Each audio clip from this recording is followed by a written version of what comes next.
Salut les gourmets, bienvenue sur Santé et Gourmandise, bienvenue dans cette nouvelle vidéo. Aujourd'hui, je vous propose de réaliser une petite gourmandise sucrée puisqu'on va réaliser de bons petits cookies à la farine de sarrasin. Vous m'avez beaucoup demandé des petites réalisations à la farine de sarrasin, alors j'ai fait pas mal de tests et là je peux enfin vous en proposer.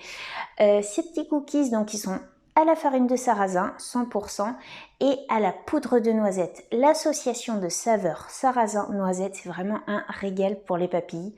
Et en plus de rajouter de la poudre de noisette dans nos cookies, on va y ajouter de gros morceaux de noisette et des morceaux de chocolat, bien évidemment, pour la gourmandise. Alors, ceux qui n'aiment pas le chocolat, vous pouvez ne pas en mettre.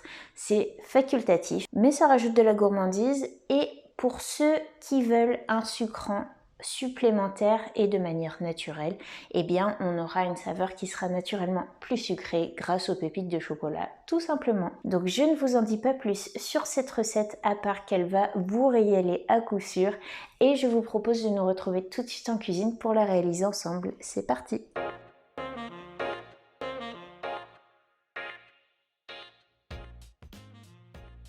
Pour cette recette, il vous faudra 50 g de farine de sarrasin, 50 g de poudre de noisette, 50 g d'abricots secs, 20 g d'huile d'olive, 25 ml d'eau, 20 g de noisettes, une demi-cuillère à café de cannelle, une pincée de bicarbonate de soude alimentaire et une petite pincée de sel.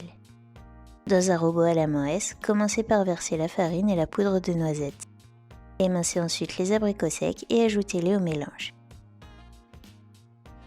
Versez ensuite l'eau, l'huile d'olive, la cannelle, le bicarbonate et le sel, puis mixez jusqu'à l'obtention d'une texture de pâte sablée.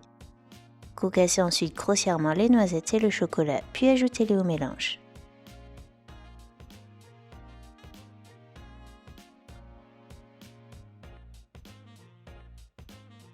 Remuez à l'aide d'une maryse ou de vos mains, puis munissez-vous d'un plat à four ou d'une plaque de cuisson chemisée de papier sulfurisé.